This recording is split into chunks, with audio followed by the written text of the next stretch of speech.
Buenas noches con todos, soy la doctora Mariscal de la sede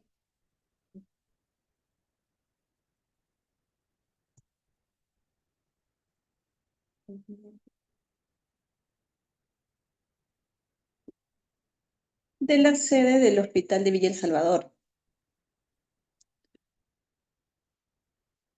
El día de hoy vamos a hablar acerca del reflujo gastroesofágico, la enfermedad del reflujo gastroesofágico.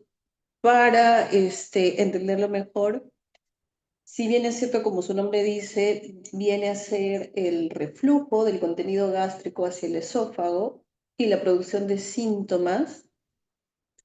Es importante tener en cuenta que fisiológicamente existe un reflujo a nivel del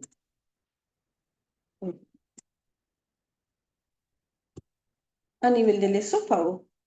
Por eso hay ciertas definiciones y ciertos estudios que endoscópicos, tanto la endoscopía como la pH-metría, que vamos a tomar en cuenta valores de corte para determinar el reflujo.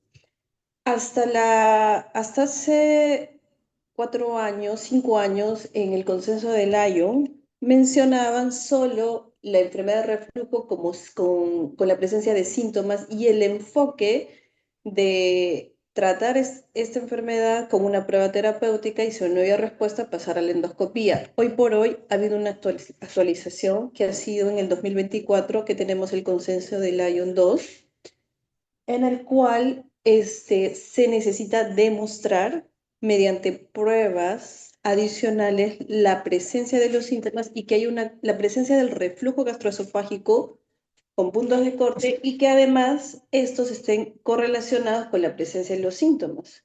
¿Y cuáles son los síntomas de reflujo? Tres principalmente, que están en este consenso, que viene a ser la acidez, la pirosis y la regurgitación, los cuales nos van a marcar la pauta para el inicio de la prueba terapéutica. Y los síntomas extraesofágicos como eructos, tos crónica, asma, la ronquera, globus, náusea, dolor abdominal y dispepsia, que si bien es cierto, son considerados como parte de la fisiopatología o como síntomas, en la ausencia de los síntomas cardinales, no se va a iniciar una prueba terapéutica. Entonces, hoy por hoy, en la actualidad, desde el año 2024, la definición moderna de ERGE tratable requiere la evidencia patológica concluyente relacionada con el reflujo en la endoscopía y o monitorización anormal del reflujo con la pH-metría, según valores de corte en el consenso de Lyon. Entonces, la fisiopatología del reflujo, la disfunción del esfínter esofágico inferior, que va a permitir que haya un reflujo del contenido gástrico hacia el esófago. Factores de riesgo, la obesidad, que también es un punto como parte del tratamiento del embarazo. Ambos, tanto la obesidad como el embarazo, van a generar un aumento de la presión intraabdominal, la hernia hiatal y el retraso del vaciamiento gástrico, por ejemplo, en una gastroparesia diabética, ¿no? U otras patologías. Y la misma composición del reflujo va a formar parte de esa fisiopatología, ya que el epitelio escamoso del esófago no va a estar preparado para la presencia de este ácido, lo cual va a conllevar a la presencia de los síntomas.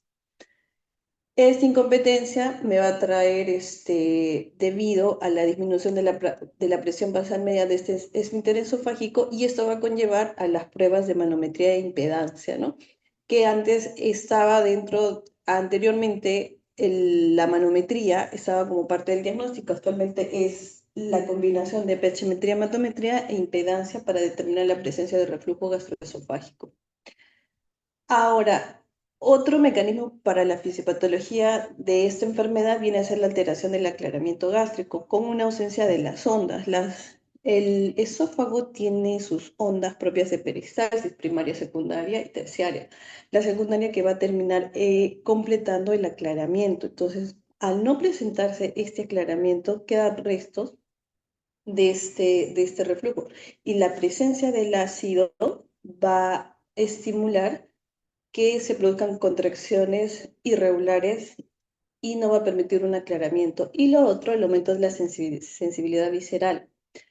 Este punto es importante considerar ya que existe la patología del reflujo sensible, es decir, que hay un reflujo de un pH no tan ácido y hay una correlación con los síntomas y el paciente, a pesar de no tener un reflujo ácido, presenta sintomatología, como su nombre dice, una sensibilidad esofágica, ¿no? También es importante tomar en cuenta la farmacología del paciente, ya que existen ciertos fármacos que van a contribuir al reflujo gastroesofágico. Como vemos ahí están los AINES, que van a reducir la presión del esfínter esofágico inferior, antagonistas anticolinérgicos, bloqueadores de los canales de calcio, y medicamentos que además de en su fisiopatología van a incluir la reducción de la presión del esfínter esofágico inferior, también van a producir un daño directo hacia la mucosa esofágica, como los AINES, los bifosfonatos, sales de hierro, las tetraciclinas y los quimioterápicos, ¿no? Y la alteración del vaciamiento gástrico como los AINES y los bloqueadores de calcio. El cuadro clínico, como ya lo habíamos mencionado, los síntomas cardinales van a ser la pirosis, la regurgitación y, y los síntomas estresofágicos, como la tos crónica, la laringitis, el dolor torácico no cardíaco y un asma, sobre todo en los pacientes adultos o un asma de diagnóstico reciente en el paciente adulto. Ahora, es importante, si bien es cierto tomar estos síntomas cardinales para iniciar una prueba terapéutica para ver respuesta a los IBPs, es importante saber que si un paciente tiene reflujo gastroesofágico, tiene un ERGE, si yo voy a dar tratamiento a largo plazo, debo complementar con estudios que que diagnostiquen realmente si ese paciente tiene reflujo o no. Ahora, ¿en qué pacientes no inicio prueba terapéutica? ¿En quién voy a indicar endoscopía como inicio antes de la prueba con IBPs? Pacientes que presentan disfagia, odinofagia, pérdida de peso involuntaria, pacientes que presenten anemia, vómitos persistentes o hemorragia gastrointestinal. Ahora, factores que van a contribuir a la presencia de pirosis y la regurgitación tenemos en cuanto a los alimentos, el alto contenido de grasa, la cafeína, el té y el cacao, los cítricos, el alcohol, el tabaco, que han demostrado una relación positiva. En cuanto al café y al chocolate, hay algunos estudios que mencionan que no hay una relación directa. En ese caso, en cuanto al tratamiento, debemos individualizar las indicaciones en cuanto a la alimentación del paciente. ¿Qué significa? Si el paciente no presenta molestias en la ingesta de estos alimentos, no es necesario retirarlos de la dieta. Ahora, en cuanto al diagnóstico del reflujo gastroesofágico, como iniciamos este cambio en esta actualización del 2024, tenemos que demostrar que realmente existe el reflujo gastroesofágico. Antes, inicialmente, iniciábamos con la sintomatología y prueba terapéutica. Actualmente ya no. Actualmente tenemos que empezar con la endoscopía. Si la endoscopía no es concluyente, pasamos a la pHmetría y dependiendo de los hallazgos podemos hacer uso de la pHmetría, manometría e impedancia. Entonces, si hacemos una endoscopía, ¿cuáles son los hallazgos que me van a dar el diagnóstico de reflujo? Para eso tenemos la clasificación de Los Ángeles. La clasificación de Los Ángeles es la presencia de erosiones. Tenemos cuatro. En la clasificación tengo esofagitis Los Ángeles A, B, C y D. La A, que son lesiones o erosiones menos de 5 milímetros no confluyentes, no es un diagnóstico de reflujo gastroesofágico. La esofagitis B, C y D sí representan un diagnóstico de ERGE. La esofagitis, Los Ángeles A, son lesiones o erosiones mayores a 5 milímetros no confluentes. La esofagitis C, lesiones menores de 5 milímetros pero confluentes y que ocupan menos del 75% de la circunferencia. y la de lesiones confluentes o mayores de 5 milímetros que ocupan mayor del 75% de la circunferencia. Eso en cuanto a la endoscopía. Pero algo importante a tomar en la endoscopía, si bien es cierto tenemos la prueba de reflujo gastroesofágico, la endoscopía también nos permite hacer seguimiento y hacer un diagnóstico de una complicación que viene a ser el esófago de Barrett. El esófago de Barrett es una metaplasia del cambio del epitelio escamoso del esófago a un epitelio intestinal. Y también el diagnóstico o el hallazgo de signos endoscópicos de la hernia hiatal. Entonces, para los doctores que ya rotaron por centro endoscópico, cuando realizamos una endoscopía, nosotros realizamos mediciones. Como pueden ver aquí,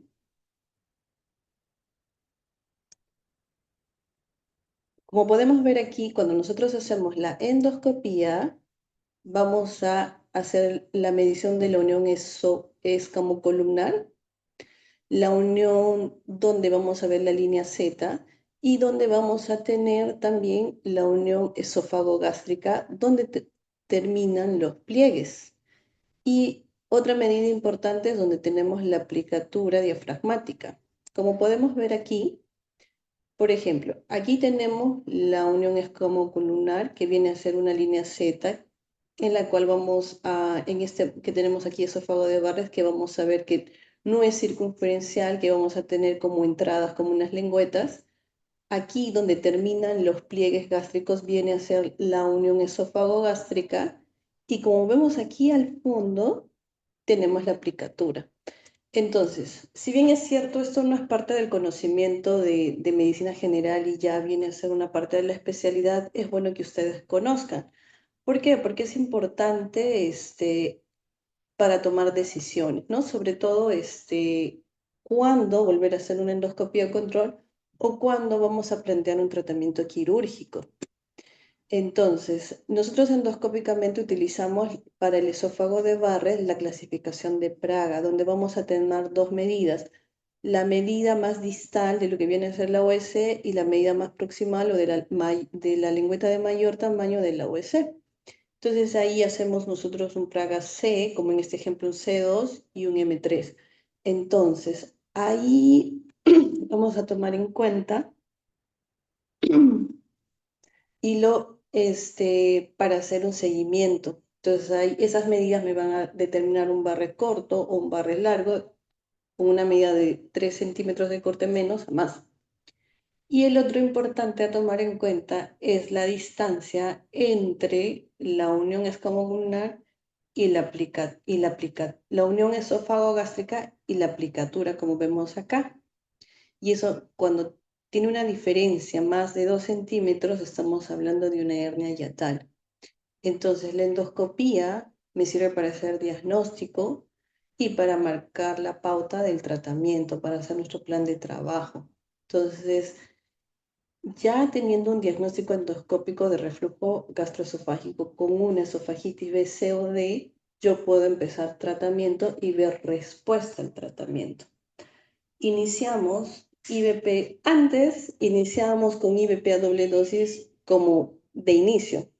Actualmente lo que se plantea es usar la dosis de IVP mínima necesaria en la cual el paciente mejora los síntomas. Evaluamos a las 2 semanas la respuesta a los IVPs, hacemos un ajuste de dosis. Si no hay una respuesta, podríamos duplicar la dosis, o si hay respuesta, podríamos continuar con el tratamiento del IVP por un tiempo de aproximadamente 6 a 8 semanas y luego empezar a bajar las dosis y dejar el objetivo de la terapia con IVPs es dejar al paciente con la dosis mínima necesaria y sobre todo condicional, ya no de manera rutinaria como antes se planteaba. Ahora, en cuanto al esófago de Barrett, es importante el seguimiento endoscópico, ¿no? Un Barrett corto, un Barrett largo, y sobre todo determinar la presencia, si bien es cierto, la metaplasia y la progresión a cáncer de esófago es en un periodo largo, 15, 20 años, es importante que nosotros podamos buscar las displasias, ya que podríamos dar tratamiento endoscópico actualmente, que viene a ser con la radiofrecuencia. Ahora, tenemos dos escenarios.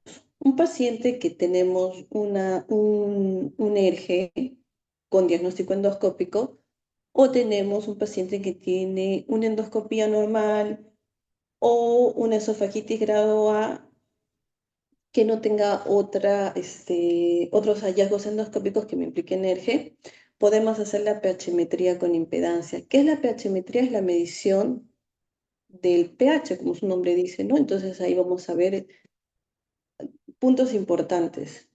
Y lo otro viene a ser la impedancia, que vamos a nosotros verificar las contracciones y la presencia de líquido, gases en el esófago, ¿no? Por ende, la presencia del reflujo. Mm, Sumado a la pechimetría, la medición del ácido, además nosotros, sumado a estos dos parámetros, tenemos que añadir que si justo en la presencia del ácido, de los momentos que hay el reflujo, se presenta la sintomatología clásica o los síntomas esofágicos de la enfermedad del reflujo gastroesofágico. Entonces, ¿cuáles son los parámetros para decir que en la pHmetría impedancia que un paciente tiene reflujo? Un tiempo de exposición mayor al 6%, o mayor a 80 episodios de reflujo constituyen un diagnóstico de ERGE y sobre todo y más la asociación de la sintomatología, un ERGE tratable, que es de lo que actualmente hablamos. Ahora, cuando el paciente cumple estos parámetros y no responde a IBPs, hablamos de un ERGE intratable y ahí vamos a ver que no responde IBP, hablamos de alergia intratable y ahí vamos a ver la posibilidad de terapias alternas. Ahora, aparte del IBP que viene a ser la primera línea, también tenemos que tomar en cuenta los estilos de vida. Si un paciente es obeso, tiene que bajar de peso. En cuanto a la alimentación, individualizamos las indicaciones. Evitamos las comidas grasosas, picantes. Si hay respuesta de sintomatología a café y al chocolate, se retira estos alimentos, lo mismo que los cítricos, y se retira el alcohol y el tabaco, que sí han demostrado asociación con la presencia de síntomas del reflujo gastroesofágico. En cuanto a la terapia farmacológica, el IBP sigue siendo los medicamentos de primera línea y vamos a ver otro tipo de medicamentos. Actualmente, el consenso de Lyon y la última revisión de ERGE en la Sociedad Latinoamericana del año 2025, ya empezamos a mencionar los estudios con los IBP clásicos, omeprazol, pantoprazol, rabeprazol, lansoprazol, y con los de ahora, los inhibidores de la bomba de potasio TPasa, que viene a ser el tecomprozam y los llamados PICAR, que en nuestro país ya tenemos tanto el vonaprazam y el tegaprazam. Y en cuanto al uso de procinéticos, la bibliografía, si bien es cierto el consenso de Lyon, no menciona todavía el uso de procinéticos como parte del tratamiento de primera línea del reflujo gastroesofágico. La bibliografía es variable. Vamos a ver si hay respuesta o no hay respuesta. Si hay respuesta clínica y si tenemos evidencia gastroparesia, podemos usar los procinéticos como terapia de rescate o terapia en pacientes con IBP que no responden con pirosis o acidez que no responden a IBP, podemos usar los alginatos. Ahora, hay algo importante a tomar en cuenta en lo que viene a ser el tratamiento del reflujo gastroesofágico. Si bien es cierto, actualmente hablamos de ERGE tratable, ERGE intratable, hay un gran grupo que a pesar de tener un ERGE en las pruebas, en los exámenes adicionales de endoscopía, de achimetría, no se les da IBPs y no responden, podemos hacer ajustes de dosis y lo importante en estos pacientes, como les había mencionado al inicio, es llegar a la dosis mínima necesaria y sobre todo tratar de utilizarlos a demanda. ya que si bien es cierto, los IVPs y los actuales PICAPs no tienen efectos como colaterales demostrados per se, los estudios de los PICAP todavía nos van a decir a largo plazo si es que realmente están exentos de reacciones adversas, ¿no? Ahora, en cuanto a la presencia de síntomas estresofágicos, no se debe iniciar tratamiento con IVPs o los PICAP si es que no se confirma sí o sí el reflujo.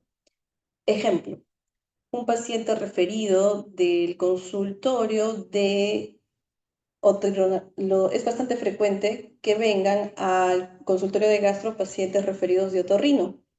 ¿Por qué? Porque tienen laringitis crónica, tienen tos crónica, pero eso no constituye, este examen, la laringoscopía, no constituye una prueba de diagnóstico de reflujo. Entonces nosotros deberíamos hacer endoscopía o siguiendo la línea de diagnóstico, ¿no? Ahora, en cuanto a los PICAPs, que son los nuevos IVPs, inhibidores de ácido que están saliendo al mercado, a diferencia de lo que vienen a ser los IVPs clásicos, vamos a tener que hay un efecto desde la primera dosis, a diferencia de los IVPs, que su efecto es acumulativo y el tiempo de vida media también. Los IVPs son prodrogas, necesitan la activación, tienen que consumir de 30 a 60 minutos antes de los alimentos, a diferencia de los PICAPs, que tienen un tiempo de vida media mayor, o incluso hay estudios también con el deslansoprazol que tiene una vida media de 24 horas. Varios estudios actuales, pero si se dan cuenta, la mayoría de estudios son de no inferioridad. Esto es importante que nosotros como médicos y que utilizamos medicina basada en evidencias, siempre debemos saber y tenemos que ver este tipo de estudios. Si bien es cierto, los IVP son buenos para bajar el ácido, los PICAPs no han demostrado, los estudios que tenemos son de no inferioridad, es decir, sí bajan el ácido y no son inferiores a los IVP clásicos. Esto es importante tomarlo en cuenta. ¿Por qué? Porque en la práctica clínica lo que podemos hacer ajustes de dosis, aumentar la dosis de los IVP clásicos, sobre todo en pacientes que no tienen la economía para poder comprar este tipo de medicamentos, ¿no? Las dosis que ya conocemos del omeprazol, lansoprazol, anteriormente podíamos dar dosis tope de omeprazol, lansoprazol 2 veces al día, incluso el omeprazol hasta 3 veces al día. Actualmente tratamos de dar la dosis mínima necesaria. Ahora, ¿qué pasa cuando el tratamiento médico no es exitoso? Podemos hacer el tratamiento quirúrgico o también podemos hacer un tratamiento endoscópico siempre y cuando encontremos displasia en el esófago de Barrett. Por ejemplo, podemos ofrecer al paciente radiofrecuencia para evitar el carcinoma.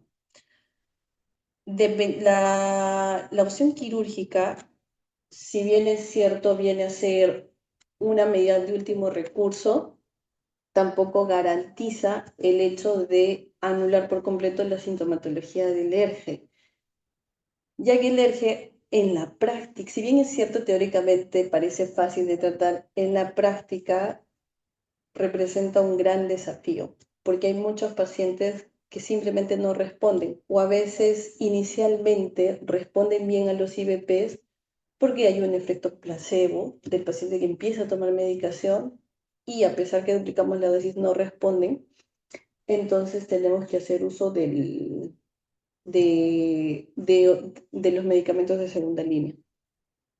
Importante saber y conocer las complicaciones, hacer el seguimiento de Barrett acorde a los hallazgos endoscópicos como ya se mencionaron. Y para terminar, empezamos, ¿no? Tenemos un paciente que va a presentar los síntomas típicos. Podemos empezar una terapia con IVPs antisecretora y actualmente definimos si hay síntomas atípicos, pues tenemos que hacer pruebas para confirmar el reflujo gastroesofágico Y si es que un paciente presenta síntomas de alarma, definitivamente también hacemos endoscopía y las demás pruebas necesarias. Y si demostramos que hay un ERGE, pues iniciamos prueba terapéutica. Sabemos que endoscópicamente, para concluir y determinar que un paciente realmente tiene reflujo gastroesofágico, endoscópicamente tenemos que encontrar la esofagitis, los ángeles B, C y D. Tenemos que hacer descarte de esófago de Barrett ante la presencia o descartar otro tipo de patologías que podrían dar una sintomatología similar al alergia, como la esofagitis eosinofílica.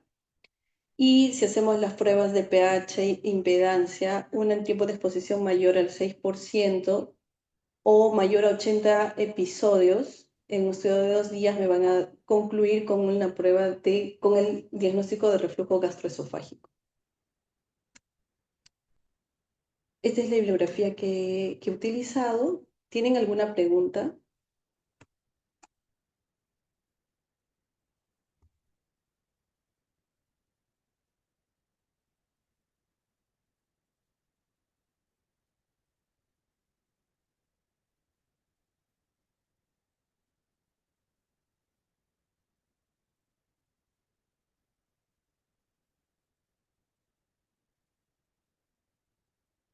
¿Preguntas? Bueno, espero que se haya entendido. Damos por concluida la sesión. Gracias, doctora. Buenas noches.